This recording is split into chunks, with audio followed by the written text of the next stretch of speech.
Bom, ficou ao vivo. Ai, meu Deus.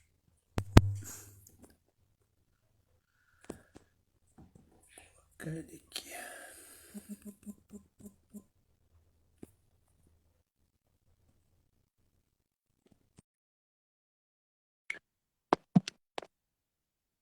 O Anderson já tá.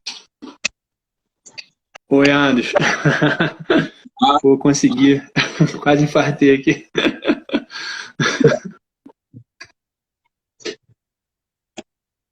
O seu som não tá saindo, Anderson. Pera aí. Acho que agora tá melhorando.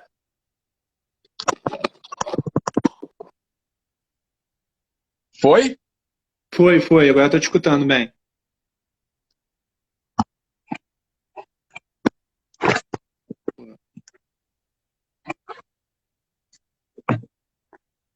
Aí.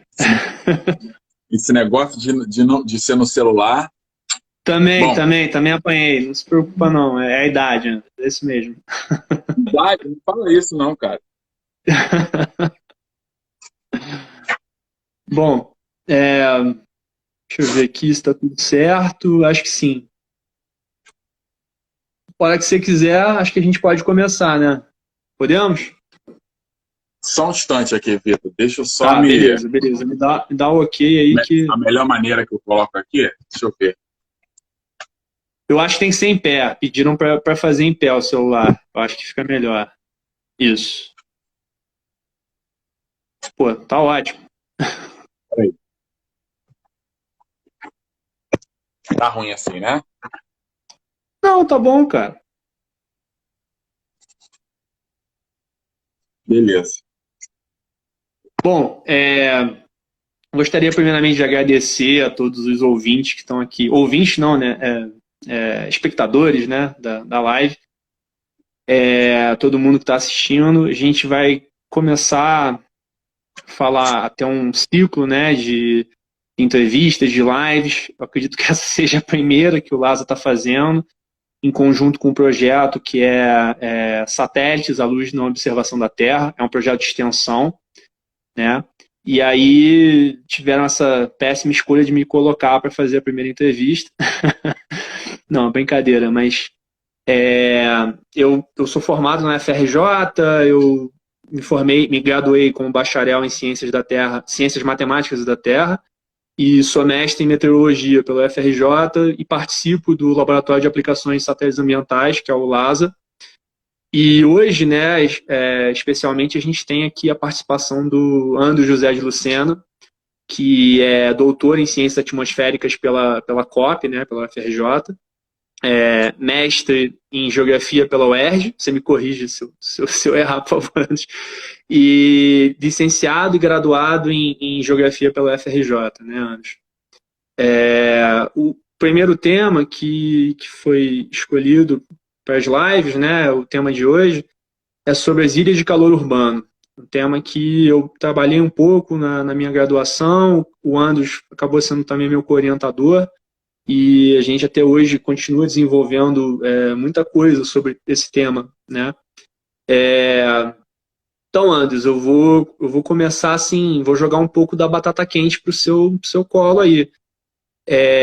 Para que acho que todo mundo fique mais familiarizado com o tema, com o que a gente está abordando aqui em específico. O que é uma ilha de calor urbano? Como é que se define uma ilha de calor urbano? Perfeito, Vitor. Me ouve bem, Vitor? Sim, perfeito. Bom, Vitor, agradeço, tá, pelo convite do Lasa. É uma satisfação estar nessa live aqui com vocês. Eu espero, então, aqui nesse momento, trazer algumas reflexões, alguns exemplos sobre o tema da Ilha de Calor, que é um tema que eu tenho trabalhado há algum tempo, né? Pelo menos aí 20 anos, vamos assim colocar. E a partir, né, Vitor, da sua primeira pergunta, né? Você pergunta o que é uma ilha de calor.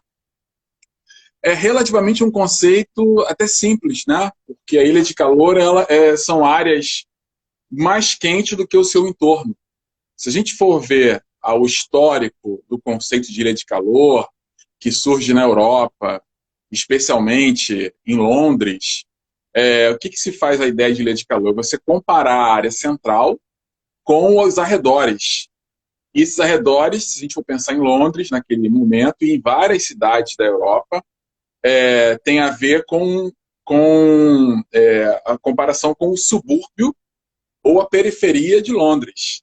Então, o que nós vamos colocar, então, a ilha de calor, que é uma medida de diferença em que eu comparo a área central, a área mais quente, geralmente, em comparação com uma área menos quente ou mais fria.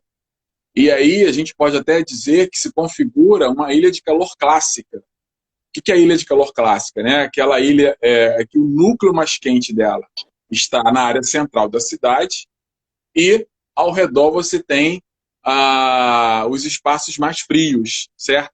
Embora esse conceito, ou essa ilha de calor, essa tipologia, essa caracterização de ilha de calor, ela, vamos dizer que ela não existe mais, não é difícil. Vamos pensar em cidades como Rio de Janeiro, ou em metrópoles como Rio de Janeiro, né? Eu não posso dizer que é na área central que nós temos as temperaturas mais altas. Pelo contrário, a gente tem visto que algumas áreas do subúrbio, da periferia, está disputando com a área central do Rio sobre onde é mais quente, certo? Sim. E uma outra característica que a gente pode trazer no conceito, na definição de ilha de calor, é que quando a gente traça espacialmente, né, as áreas quentes na cidade, já que a ilha de calor é uma tipologia da cidade, você vê as curvas, né, as linhas que mostram a variação da temperatura. Então, essa variação térmica, ela me mostra o seguinte, ela me mostra o quanto há uma gradação do centro para os arredores em relação à temperatura do ar, se a gente for colocar assim. Tá? Vitor, você ainda me permite, né, ainda dentro desse conceito de definição de ilha de calor, né, é importante a gente colocar o seguinte, né, que a ilha de calor ela está dentro de uma ciência maior, que é a climatologia urbana. Ou, vamos dizer, está dentro do clima urbano. Então, a ilha de calor é um dos produtos do clima urbano. Ou seja, o clima que é gerado dentro da cidade, ou na cidade, na atmosfera da cidade. Então, eu vou ter o quê? Vários produtos, né, do clima urbano. As enchentes, inundações, a poluição do ar. E a ilha de calor é um desses produtos, certo? Ou seja, são áreas mais quentes do que os seus arredores.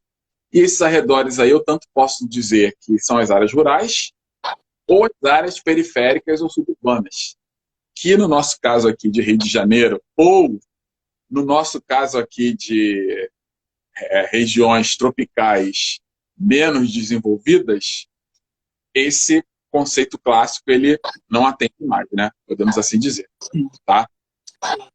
Acho perfeita essa sua colocação que, né, primeiro da diferença, né, você tem que ter uma diferença para você ter uma ilha de calor urbano, não é só naquele ponto específico, né, você tem que ter uma comparação com o arredor, né.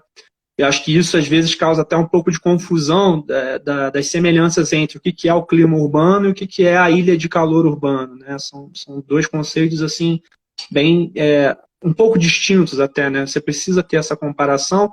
E na região metropolitana do Rio de Janeiro, né, mais específico, a gente não tem aquele efeito bonitinho, né, que a gente tem lá nas cidades europeias do hemisfério norte, em que o centro ele é mais quente do que as áreas suburbanas, né? A gente tem às vezes, vou citar a sua região aí, Bangu, né, que tem assim altos limiares de temperatura e às vezes esses limiares são mais altos do que da região central, assim, das áreas centrais, e até mesmo na cidade do Rio de Janeiro, né, a gente consegue observar isso nas áreas mais periféricas, né, a gente tem essa evolução. E, Andres, assim, óbvio, a gente percebe que é uma ciência muito multidisciplinar, né, uma área muito multidisciplinar, a área que trata das ilhas de calor urbano, mas no seu conceito, o que causa isso? Quais são as causas, as principais causas? É o avanço urbano desordenado? É mais um padrão atmosférico? O que você coloca nesses ingredientes para a causa da ilha de calor urbano? Boa pergunta, né, Vitor? Para começar, né, quando a gente pensa em ilha de calor, a literatura ela tenta ser muito rigorosa quando define a ilha de calor. Então, elas gostam de chamar que é a ilha de calor urbana, ou seja, é um fenômeno típico da cidade ou das áreas urbanas. Porque se eu não adjetivar essa ilha de calor, se não colocar o urbano para a ilha de calor, eu posso, de repente, ver numa imagem de satélite, qualquer área do mundo, enfim, do Brasil, e achar que aquela área, talvez, eu identificar uma área mais quente, espacialmente falando, tá certo? Espacialmente falando, eu vejo aquela área mais quente, mas não ser necessariamente algo ligado à questão da urbanização, a questão da cidade. Então, acho que esse é um ponto muito importante, tá? Então, primeiramente, quando eu penso em ilha de calor, dentro da ciência da climatologia urbana, é importante eu dar esse nome, olha, ilha de calor urbana, tá? E aí, qual é o motor disso aí, né, gente? É a radiação, não há dúvida disso, a radiação na cidade. Que eu vou ter o quê? Uma série de condições na cidade que vai facilitar o quê? O acúmulo de energia. Eu posso dizer, então, que a ilha de calor, né, ela vai ter um excedente de energia, tá certo? E que vai elevar a temperatura. E aí, não somente temperatura e outros impactos também que nós vamos passar a ter. Então, vamos lá. Primeira coisa, superfície urbana.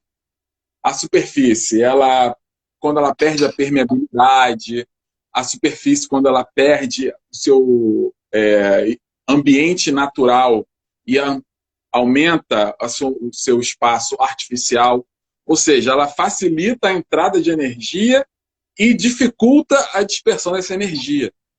Então, se a gente for pensar, por exemplo, se a gente for fazer uma análise da ilha de calor diurna ou diuturna, será que algumas áreas elas acabam tendo um excedente térmico por conta justamente das características da superfície urbana? E isso é fato realmente, né? Então vamos lá. Então a superfície urbana, as propriedades térmicas dessa superfície. A superfície ela facilita a entrada de energia, e não somente a entrada de energia, mas o acúmulo da energia. Se a gente aqui for falar de balanço de energia, né, que talvez a gente entraria num assunto um pouco mais detalhado do ponto de vista físico. Mas, por exemplo, se eu tenho mais calor latente, ou melhor, se eu tenho mais calor sensível do que calor latente, a tendência é o quê? Que eu vou ter a tendência que a ilha de calor seja mais elevada. Ou quer dizer o quê? Que aquele espaço ele é favorável para a ilha de calor urbana. Porque, por exemplo, o calor latente, se a gente for ver do ponto de vista físico, ele é muito... quando eu tenho mais calor latente na atmosfera, significa o quê? Que eu tenho mais ambiente, talvez, natural ali. Por exemplo, facilitar a evapotranspiração por meio de plantas ou da água, por exemplo, se a gente pensar em evaporação, que a ideia do calor latente é poder o quê? Evaporar mais. Quando eu tenho menor evaporação, se a radiação ela é utilizada, calor latente, aí calor latente é o calor utilizado para a mudança de fase. Por exemplo, se eu passei de líquido para vapor, ele está liberando ou absorvendo calor latente, né?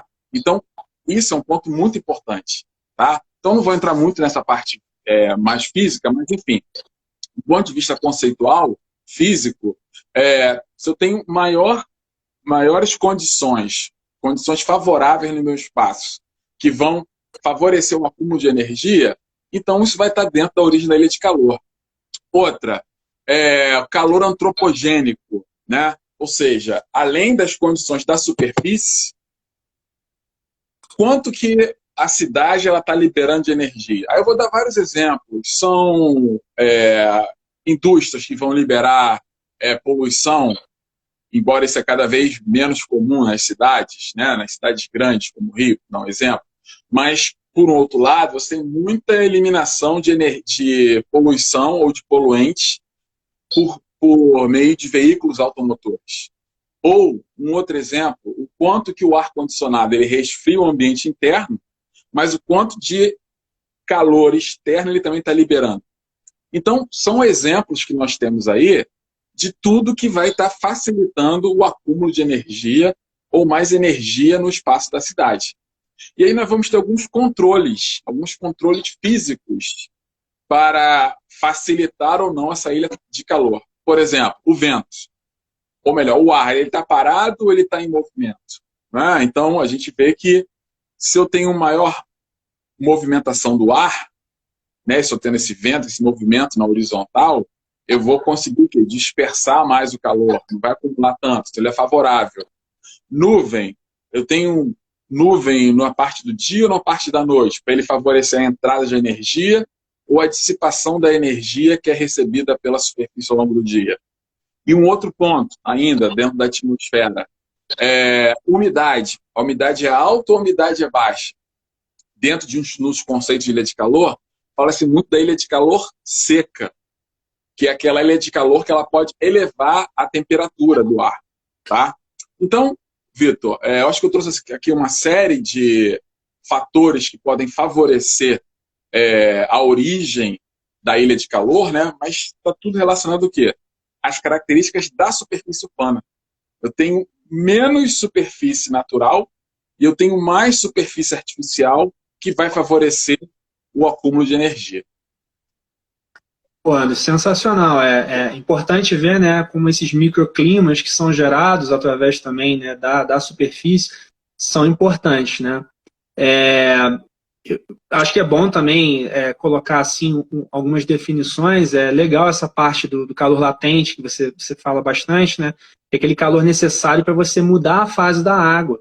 Então está muito associado realmente à evapotranspiração, está muito associado a essa fase de mudança do estado físico.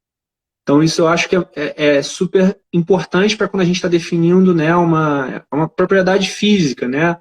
Ela não é uma coisa que ela é local, ela não é uma coisa que é específica para algum estudo, ela é uma variável que está associada a diversos fatores.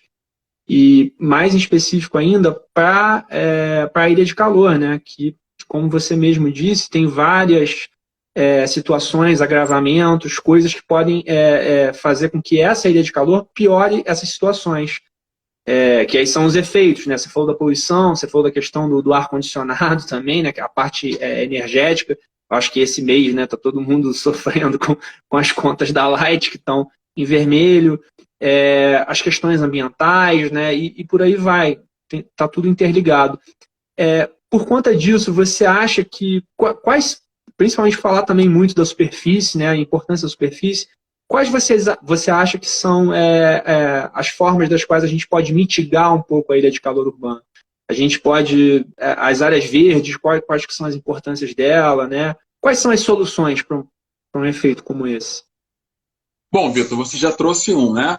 Se a gente está pensando em ilha de calor urbana, um fenômeno da cidade, do clima urbano, a gente tem que tentar resolver algumas coisas na cidade para que a cidade dê condições favoráveis para que eu não tenha mais estresse térmico, tá? Porque um dos impactos da ilha de calor é o quê? É o estresse térmico que você vai ter por conta disso. Então, vamos lá.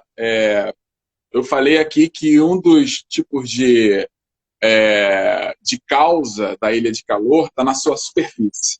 Então, se eu, pelo menos, tentar diminuir a superfície artificial, ou seja, calçada, concreto, e aumentar um pouco mais a minha área verde, isso vai favorecer muito, que eu vou entrar lá naquela propriedade física que você falou aí, né? Eu vou ter talvez mais calor latente disponível no ar e menos sensível, que aí sim eu posso falar diretamente, olha, sensível, o calor que eu sinto realmente. Então, uma forma de mitigar, ter mais áreas verdes na cidade, não há dúvida. E outra, eu vou ter área verde de maneira aleatória? Claro que não. Aí vai entrar no planejamento urbano. Então, o importante das ruas, elas serem o quê? Relativamente arejadas, a disposição entre uma casa e outra, que se a gente for pensar em termos de Rio de Janeiro, ou a maioria das metrópoles brasileiras, ou das metrópoles dos países periféricos ou semiperiféricos, ou seja, dos países pobres, isso é muito difícil. No estudo mesmo, né, que nós fizemos aqui dentro do LASA, a gente fez um trabalho sobre os espaços de segregação e exílio de calor na cidade do Rio de Janeiro. A gente observou que as áreas de favela, por exemplo, têm temperaturas elevadíssimas. Isso está relacionado a várias coisas. Primeiro, retirada de cobertura vegetal. Outra, aumento da superfície impermeável. Outra, o tipo de superfície que foi colocada ali, que pode estar facilitando o aumento da energia e da temperatura, consequentemente. Outra, não há distância entre uma casa e outra, elas estão todas pregadas umas às outras, certo? Então, essas Sim. são características que mostram que eu preciso tentar mitigar um planejamento de cidade para melhorar as condições da cidade com relação à ilha de calor. Se me permite, Vitor, e os demais aqui que estão ouvindo, nos países muito frios, eu diria até nos países nórdicos, ou alguns países russos, quando se tem trabalho sobre ilha de calor, eles veem até a ilha de calor como um efeito positivo, porque a ilha de calor estaria aumentando um pouco a temperatura, e aí você, por exemplo, diminuindo o uso de aquecedores, por exemplo. Parece algo meio contraditório, mas alguns trabalhos têm mostrado que os efeitos positivos da ilha de calor. Então, veja, né, ainda que a ilha de calor seja uma fenomenologia urbana dentro do clima urbano, você está tentando identificar nela algum efeito positivo. E talvez nesses países ditos muito frios, eles tenham visto como algo positivo, certo? Então, é um exemplo que eu estou trazendo, né, no nosso caso, de um país tropical, a ilha de calor ela traz o quê? Muitos malefícios. Porque vamos pensar aqui no verão que a gente está vivendo, né? Verão de janeiro de 2021 no Rio. Temperaturas elevadíssimas. Acabei de ler agora que a semana promete ser a mais quente do mês. Temperatura ficando na casa dos 40, a sensação térmica nos 45, na sexta e no sábado. Veja, se eu já tenho condições favoráveis de ilha de calor aqui no Rio de Janeiro, com uma temperatura mais elevada, os impactos são muito piores, né? São muito maiores. E, Vitor, é importante também trazer aqui um outro ponto, né, que você até comentou inicialmente, que é o seguinte, né? Por exemplo, né, quando a gente fala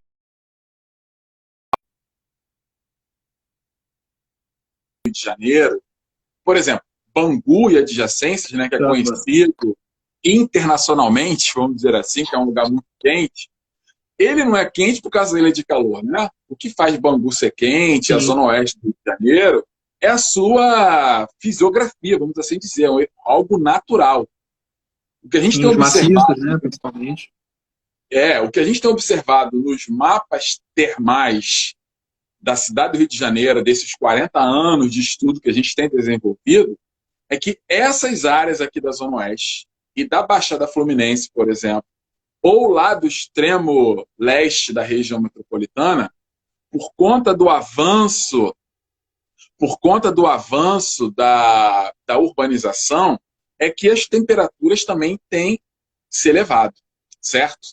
Então, primeiramente, é quente em Bangu, é quente na Zona Oeste, por uma razão que é natural. As condições urbanas, elas podem o quê? Elevar essas condições naturais e o efeito da ilha de calor ser mais grave ainda. Certo? Então, acho que é um ponto importante a gente colocar aqui. E, gente, eu até digo algo mais, né? Já que eu acho que o nosso público aqui, ele é fluminense de modo geral, ou ele é carioca, a tendência, talvez, é que bairros aqui, o bairro de Bangu, ele vem até perder o posto, né, de bairro mais quente do Rio, né? Porque a estação meteorológica de Bangu, que era de 1917, quando a gente começou a trabalhar os dados, ela foi desativada no final dos anos 90. Então, eu acho que o que tem mais, embora a Geo Rio tenha uma estação aqui em Bangu, que eu conheço, mas como a Geo Rio, né, e outros órgãos têm ampliado o maior número de estações na cidade, a tendência até é que Bangu venha perder esse posto de lugar mais quente ou venha dividir com outras áreas. E como eu acompanho diariamente onde foi a máxima do Rio, por exemplo, a Vila Militar, que é aqui na Zona Oeste também, ou Realengo, tem estado sempre à frente. E não é porque Bangu não ficou mais quente, menos quente. Certamente porque a estação de Bangu não está mais em funcionamento, né?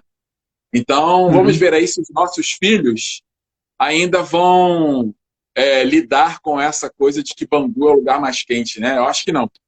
Eu acho que vai perder esse posto, tá? Enfim, Vitor, eu não sei se eu respondi aí o que você perguntou. Foi ótimo. E, Andres, assim, quando a gente ótima, assim, a sua explicação, achei sensacional. Mais importante ainda também é te perguntar, assim, né, a ponto de curiosidade, né, mas a gente, pô, tem falado, obviamente, quando a gente fala em meteorologia ou geografia ou a parte de climatologia, a gente associa muito a questão das mudanças climáticas, né? Então, qual que é a relação da ilha de calor com as mudanças climáticas? Ela atenua? Qual a sua importância em relação a ela? As mudanças climáticas estão fazendo com que esse efeito ele fique mais intensificado? Você tem algum panorama disso? Como é que você vê esse quadro? É uma boa pergunta, né, Vitor? Porque a ilha de calor, ela é vamos dizer assim, é um fenômeno muito local, né? Ou dependendo até, se eu for esmiuçar mais essa escala pode ser até uma escala micro. Porque, por exemplo, se eu for pensar em rua, é uma escala micro, certo? Então, Uhum, sim, importante eu ver qual a sim, escala que eu estou trabalhando, né? Então, vamos lá. Me parece, quando eu analiso historicamente, sobretudo lá o IPCC, quando ele faz uma análise mundial sobre as mudanças climáticas, inicialmente ele olha o quê? Para as estações meteorológicas. sim.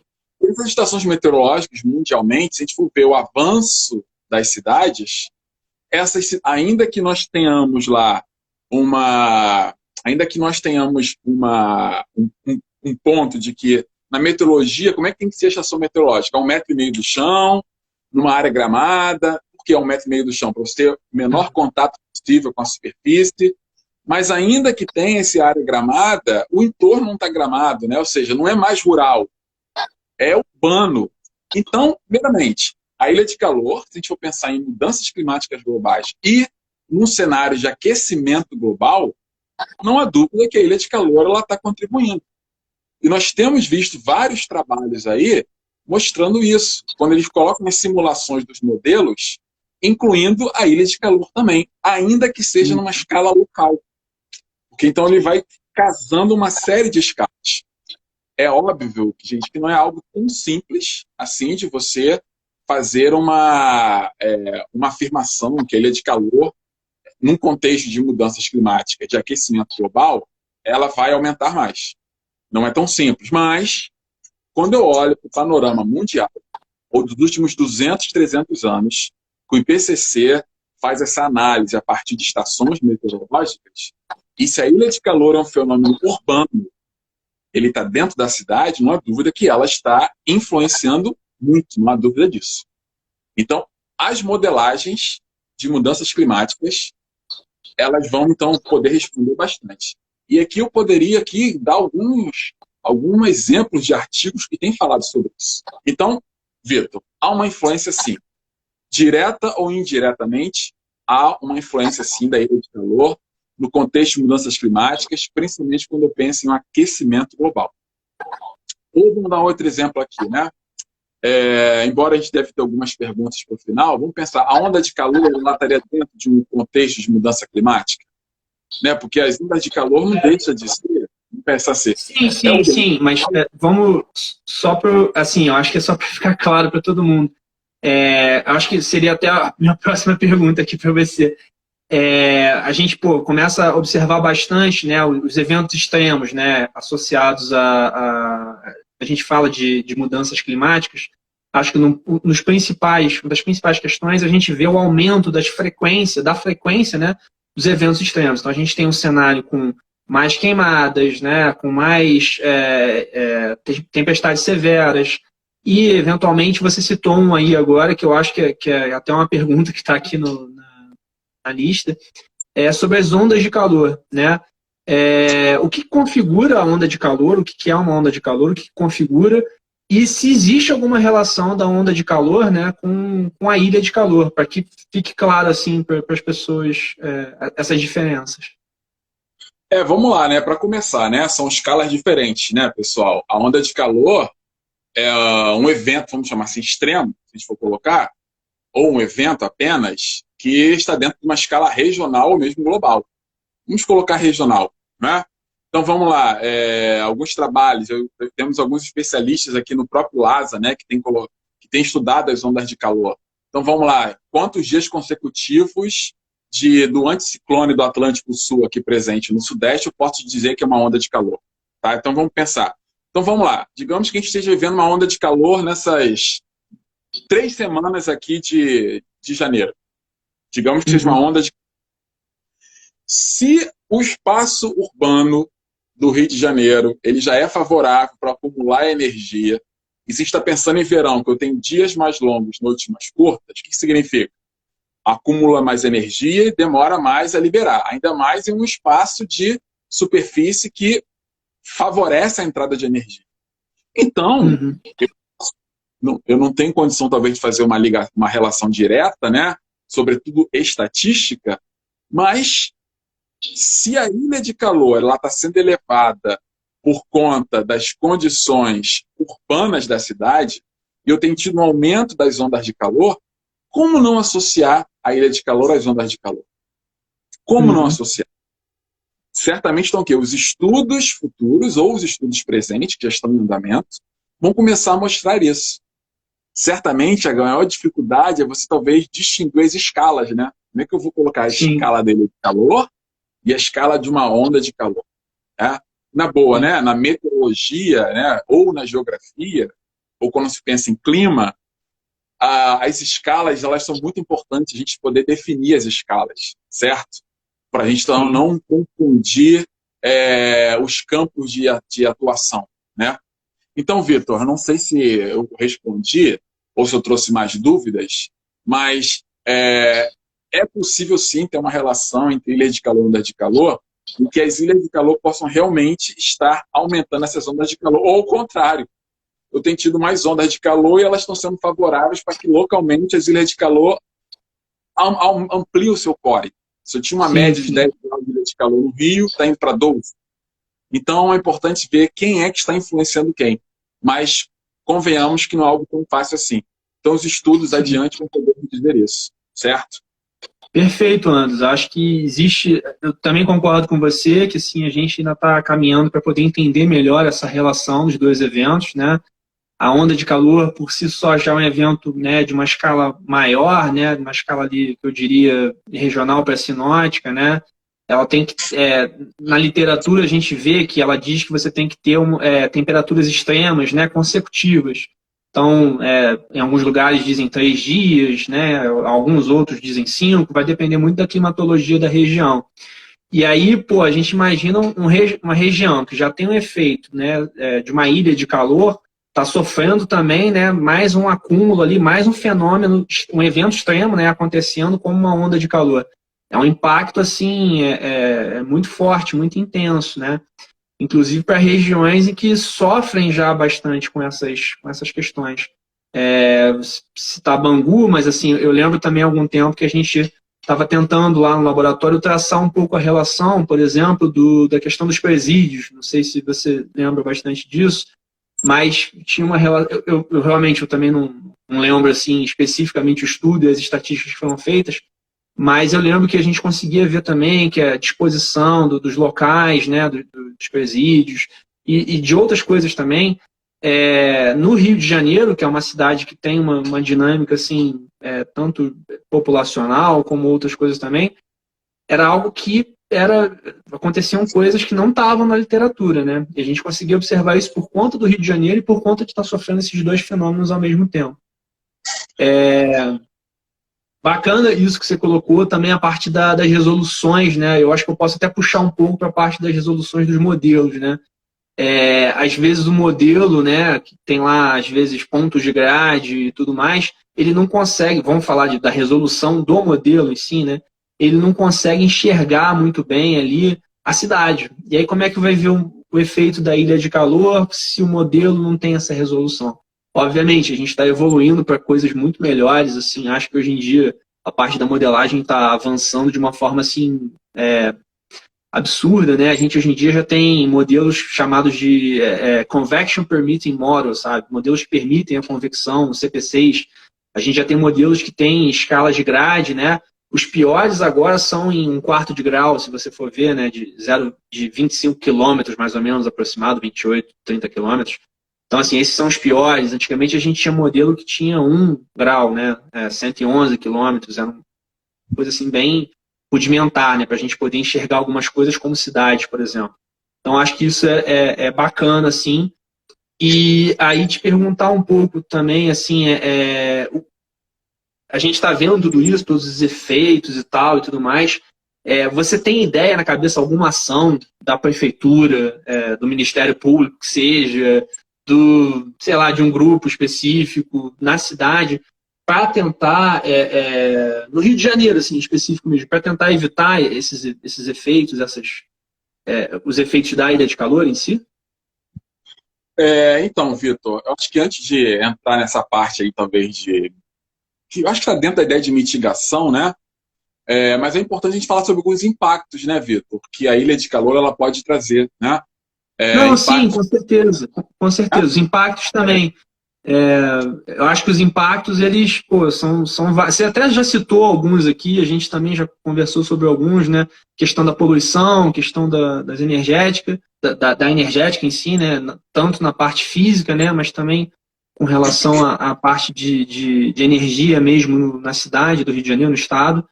É, Bom, já que você levantou a Não, bola, não, quais mais você acha, assim, questões ambientais, por exemplo, que eu acho que está ligado um pouco com essa questão também de mitigação.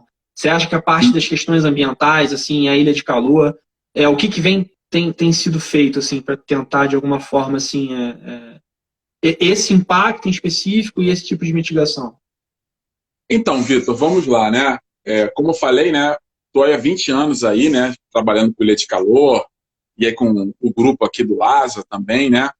E assim, eu acho que de um modo geral, as secretarias, a Secretaria Estadual e a Municipal do Rio, eu acho que ela tem algum tipo de esforço de tentar diminuir qualquer tipo de problema dito ambiental na cidade. E a ilha de calor, se a gente for pensar como um problema ambiental, não deixa também de ser uma maneira da prefeitura de tentar resolver isso. Então, vamos dar alguns exemplos aqui, né? A gente está aí há pouco mais de um ano envolvido com o Ministério Público, com algumas ações aqui para a região metropolitana do Rio, de como mitigar os efeitos das mudanças climáticas. Olha só, né? Mudanças climáticas é algo, uma escala global.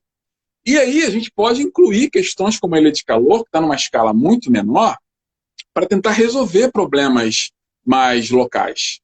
Então, acho que um grande exemplo que a gente tem, foi uma grande vitória que a gente teve há poucas semanas, foi a não construção do Autódromo de Deodoro, que foi um Sim, esforço coletivo entre o Ministério Público, nós aqui do LASA, né, do LASA, do Liga, o nosso grupo aqui lá da Rural, né, junto aqui com o nosso grupo da UFRJ, em mostrar a sim, partir dos nossos estudos de quase 40 anos, de que você sim. arrancar a floresta do Camboatá em Deodoro para fazer um autódromo, uma vez que a prefeitura deu mais 3 outras opções, seria realmente Uhum. algo absurdo.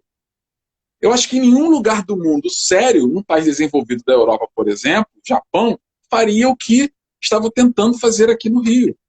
Uma Sim. empresa que estava forçando a barra a ponto de fazer associação com outros grupos para tentar fazer um autódromo ali.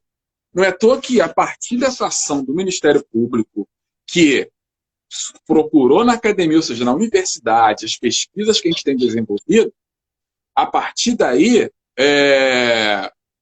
ela construiu de base técnica para realmente argumentar que ali não era o lugar para isso.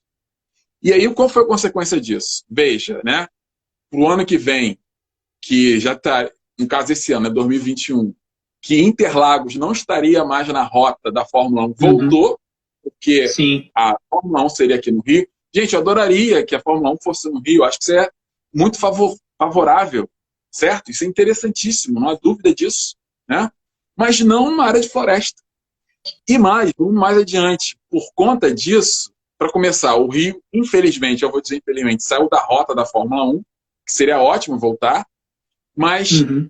não pensa-se mais no autódromo e já se fala em criar uma unidade de conservação na floresta do Camboatá. Então, eu acho que é um exemplo muito bom, Vitor, da gente trazer de o que está sendo feito. veja, foi algo assim grandioso. Por que grandioso? Teve papel da universidade, ou seja, nós, teve papel do Uhum. Ministério Público, ou seja, do poder público, e da sociedade civil também. Muitas ONGs, muitos grupos envolvidos nisso aí. Eu me lembro, a gente estava com grupos políticos envolvidos também, realmente o Sim, que sim. envolvidos nessa foi uma grande força-tarefa. Então, gente, eu acho que eu acho que é um grande exemplo que a gente pode trazer aqui do que tem sido feito, ou do que foi feito. Né? E outra, né, a gente tem visto, eu dei o exemplo aqui da Secretaria Municipal de Meio Ambiente, ela já tem entrado em contato, às vezes, com alguém do grupo para fazer algum tipo de avaliação sobre algum espaço da cidade, né? Algumas outras empresas que também atuam no Rio de Janeiro, elas também acabam procurando a gente, uma vez que nós temos mostrado o que a gente tem produzido, desenvolvido na área de clima urbano e ilha de calor. Então, Vitor, são coisas pequenas, ou melhor, eu nem acho que do que aconteceu com o Ministério Público, com o autor foi pequeno, mas que já mostra, talvez, que a gente teve alguma reação positiva a partir do trabalho, dos impactos da ilha de calor. Né? Pô, sim, Anderson, com certeza. Assim, pô, só para a gente não ficar tão. Pô, achei essa ação do Ministério Público sensacional, assim, e por estar buscando informação onde se faz ciência, né, nesse país, que basicamente, majoritariamente, são as universidades.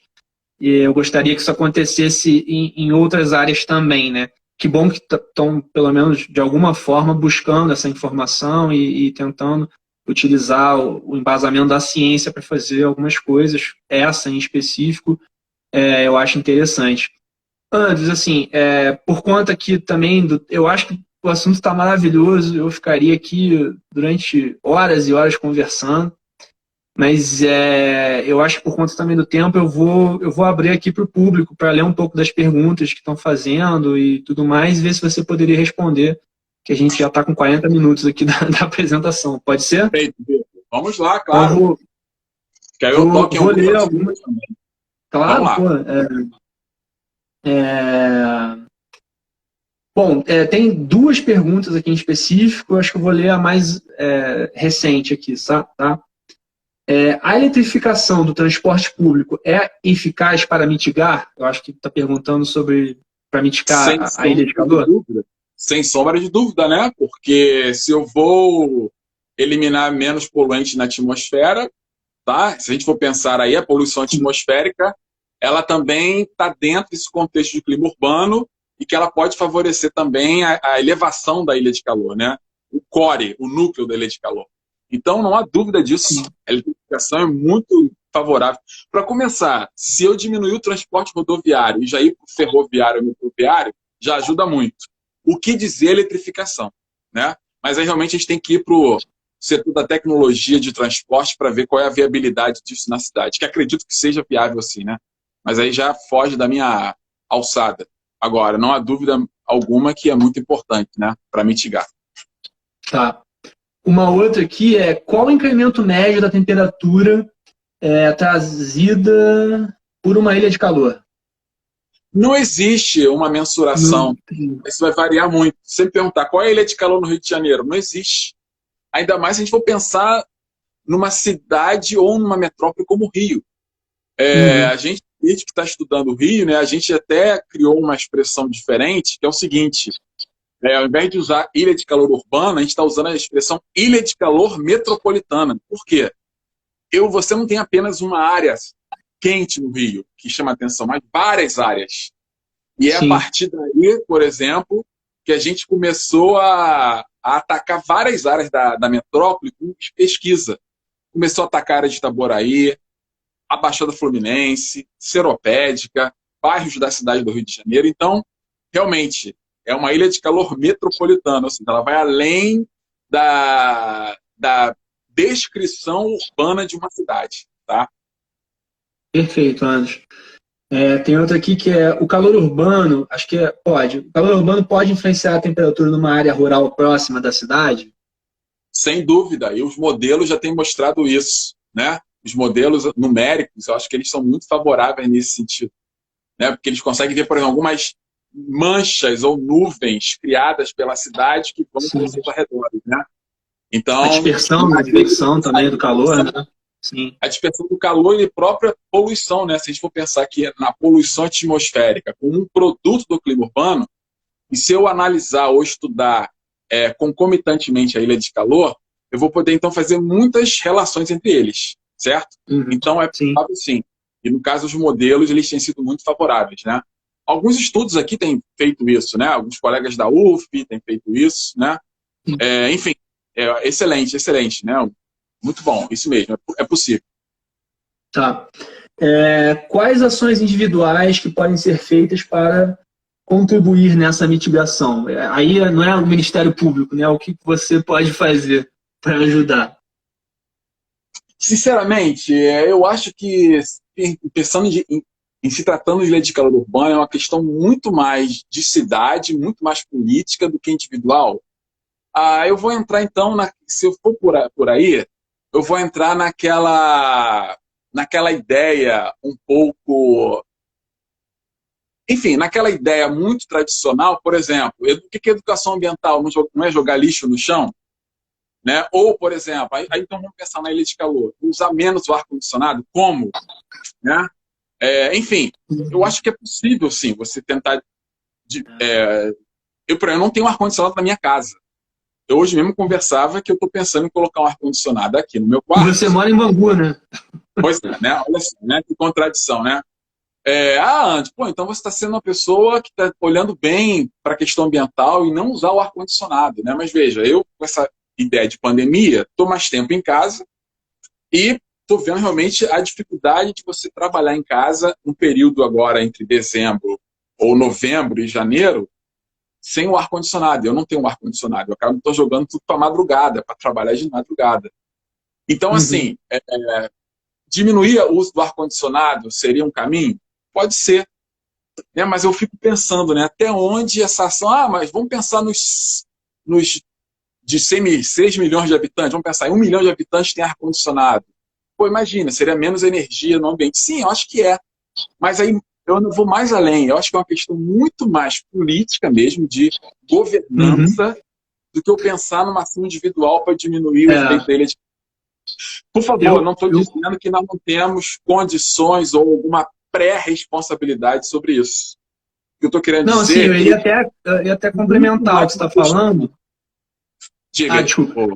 Não, eu ia até complementar o que você está dizendo, assim, eu acho que você acabou falando de questões políticas, né? Mas eu acho que uma excelente ação que uma pessoa individual pode fazer é votar conscientemente, ainda mais a ideias e candidatos que coloquem a questão ambiental como sendo, né, a prioridade. O que, às vezes, na maioria das vezes, isso não acontece, né? Mas eu acho que é uma ação política muito forte que você pode fazer em si, né? Veja só, vou dar um exemplo aqui, ainda nessa questão individual. Não vou me alongar muito, né, por causa do tempo. Veja, esse mês de janeiro eu parei aqui em casa fazendo umas obras aqui em casa, né? Que além de gastar muito dinheiro, o espaço está mais quente, porque eu estou usando muito cimento, muito concreto. Foram quase 30 sacos de cimento. Veja, eu estou recapeando a minha calçada e o meu quintal, que é muito grande. Então, veja, eu estou tirando áreas que eram sem concreto, botando concreto. Veja só, né, que esse mau exemplo eu estou dando. Sim. Ao mesmo tempo, eu fiquei na cabeça, né? Gente, o que eu vou fazer, então, para alterar isso? Eu tentei fazer umas canaletas, eu conversei com o rapaz da obra, para tentar favorecer, pelo menos, a infiltração e eu ter um pouco mais de umidade na minha atmosfera local aqui. Certo? Então, assim, veja, esse exemplo que eu estou trazendo talvez seja um exemplo muito absurdo. Mas não é. Eu estou indo para o rigor para ver como eu posso fazer. Mas aí, mais uma vez, eu venho reforçar. É mais uma questão de ordem de cidade, de governança, do que individual. Se a gente for pensar em ilha de calor urbano. Tá? Sim. É o meu ponto de vista. Eu acho que eu posso complementar também um pouco o que você está falando, assim, e tem muitos estudos que relatam sobre isso, a questão dos telhados verdes, né? Ou então da troca das telhas de amianto por telhas, né, de cerâmica mesmo. Ou então, assim, você tentar, de uma certa forma, apostar no que eles chamam de cool roofs, né? Que eu acho que isso... E aí você pensa no impacto, às vezes, disso numa casa, mas você pode pensar no impacto disso num prédio, que, obviamente, você tem que ter todo um planejamento, né, lá de engenharia da vida para poder fazer isso. Mas que existem cidades que têm essa dinâmica, né, muito bem feita, essa arquitetura, né? Então, é uma conversa que eu acho que pode até ser feita com o pessoal lá da arquitetura. Ah, como é que a gente faz? Para cada prédio a gente conseguir amenizar e tudo mais. E tem muitos estudos sobre isso. Eu acho que individual, né, se for pensar dessa forma, acho que a gente pode pensar nesse caminho, assim, né, de tentar atenuar dessa forma. Deixa eu ler mais algumas perguntas aqui. Você vai fazer as perguntas, né? Tem até uma pergunta aqui que eu acho que está dentro disso.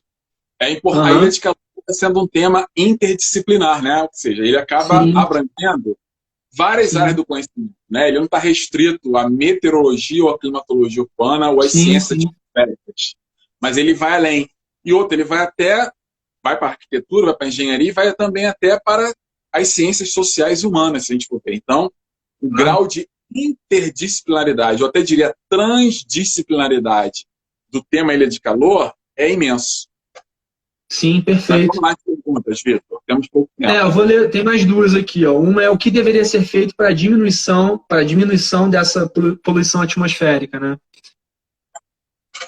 Tá, diminuição da poluição. Bom, acho que os filtros de ar é um caminho, né? Por exemplo, quem tem carro tem que fazer revisão do carro a cada 6 meses. Trocar o filtro. Trocar o filtro, não deixa de ser uma exigência do Detran para uma exigência ambiental. Porque um filtro sujo, eu vou ter o quê? Mais poluentes na atmosfera. Então, eu estou dando aqui um exemplo, por exemplo, de como eu vou diminuir os poluentes na atmosfera. Quando eu for pensar na minha malha rodoviária, ou melhor, na minha malha automotiva, eu tenho que estar sempre renovando esses filtros, né, de ônibus, caminhões e carros para poder, porque é a principal fonte que nós temos, é essa fonte móvel. Hoje, no Rio de Janeiro, eu diria até na maioria das regiões metropolitanas do Brasil, as fontes móveis elas são mais responsáveis do que as fixas pela poluição atmosférica. O que é fonte fixa? Uma indústria, por exemplo, uma fábrica, né? Que nós temos hoje mais são o quê? Esses carros ou os ônibus e caminhões que estão emitindo na atmosfera poluente. Então, o filtro, por exemplo, é um deles, tá? Tá. Outra pergunta aqui existem materiais que podem ser usados para diminuir os efeitos, diferentes concretos ou tintas específicas? Acho que isso a gente já falou. Sem sombra de dúvida. É por isso que a gente precisa dos colegas da arquitetura para poder realmente nos auxiliar nesse sentido, né? Sim. Aí, mais uma vez, eu vou pegar meu exemplo aqui, né? Quando eu fui comprar a telha aqui para botar na garagem, olha, a cerâmica é mais cara, o rapaz, né, me vendendo. Mas me parece que ela é menos quente, não é, senhor? Então, veja, parece que é menos quente do que a de amianto? Provavelmente sim, né? Mas é mais cara também. Então, são questões também de ordem social que a gente vai começar a observar isso. Veja, por exemplo, alguns avanços que nós tivemos. A minha época que eu tinha aquela caixa d'água de amianto. Se a gente tirasse uma foto técnica de cima, era um absurdo. E hoje a gente já vê nas áreas mais pobres, incluindo as favelas, que você já tem o quê? As caixas d'água de plástico, né? Que realmente é um facilitador aí de não absorção de energia, né? De diminuir essa energia que pode favorecer a elevação da ilha de calor, certo? Então, os materiais eles são muito importantes para diminuir os efeitos e talvez aumentar a sensação de frescor na cidade, sobretudo em períodos tão quentes como agora. Tá. Ainda tinha uma última pergunta aqui, perguntando sobre o século XXI. Deixa eu ver se eu acho aqui. O século XXI é o primeiro século totalmente urbano? Mas, Andros, rápido, que a gente já está aqui com 52 minutos. Responde rápido. Pô, Vitor, pergunta difícil essa, né? Mas sim, né? Sim, né? Se a gente for ver aí o escalonamento das cidades africanas, por exemplo, que era a última fronteira que nós tínhamos. Então, o que eu chamo de fronteira? A última fronteira rural ou periurbana do mundo era a África. Então, hoje a África subsaariana, por exemplo, nós já temos grandes conglomerados urbanos, certo? Então, além da Ásia, sem falar do Sudeste Asiático. Então, é o século da cidade, não há dúvida. Então, problemas da cidade, como a Ilha de Calor, vão ser cada vez mais constantes. Pegamos aqui um exemplo, por exemplo, né? Hoje, a cada semana, eu recebo de 5 a 10 notificações do Gmail sobre produções de ilha de calor no mundo. E quando eu faço aqui a minha tabela, mais da metade vem da Ásia, Índia e China, por exemplo, que são as super cidades, as superpopulações urbanas do mundo estão lá. Sim. Xangai, por exemplo, ou Nova Delhi, né, por exemplo. Então, assim, é o século da cidade, é o século urbano, né? A gente poderia criar uma outra live aqui para falar sobre a cidade no século XXI e o rural também no século XXI, né, que tem ganhado uma outra força, né? Aí eu poderia indicar colegas da geografia muito capacitados para isso, né, também. Tá?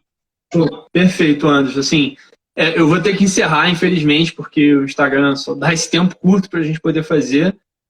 Agradecer a todo mundo que participou aqui. Eu acho que foi bem dinâmico, eu gostei bastante. Assim, algumas perguntas eu até nem fiz, acabei jogando aqui junto para a live. Agradecer a todo mundo que assistiu, que participou. E lembrar que qual terça-feira do mês? A última terça-feira do mês, né, sempre vai ter uma live aqui no Laboratório de Aplicações Ambientais vinculada a esse projeto de extensão. Então, eu acho que é isso. Assim, queria agradecer você pela disponibilidade, pelo tempo, agradecer a todo mundo que participou. E é isso, nos vemos na próxima live. Ou eu ou outra pessoa que pode vir aqui apresentar. Tá? Vitor, eu posso dar minhas considerações finais? Pode, assim, ainda? Só tô com medo, eu tô com medo do Instagram fechar, assim, mas vai muito rápido, pelo amor de Deus. Não, é porque, olha só, são 55 minutos, né? São até 60, porque é o seguinte, né? Nós temos um site que é o climatologia.com.br, que inclusive eu acabei aqui de digitar aqui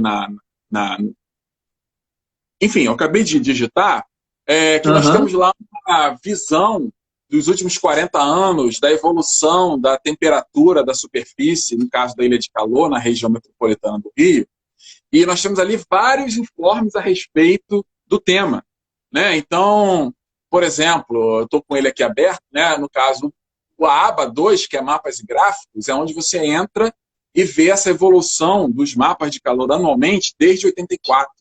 Semana que vem a gente vai estar atualizando e vai entrar 2020, certo? Então, semana que vem a gente tem 2020 aqui no site. E assim, então é um site que é voltado para falar de climatologia urbana e climatologia urbana no Rio de Janeiro. No caso, na região metropolitana do Rio de Janeiro.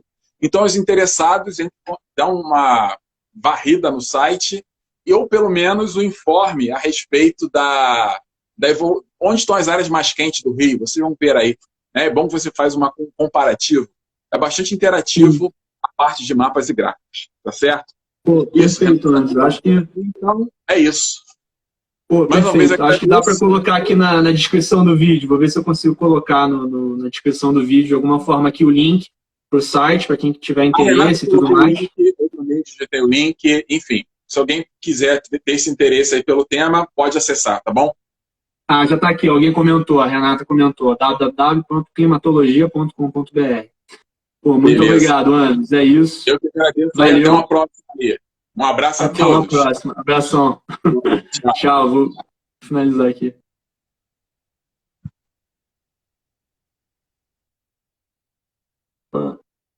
Isso aqui.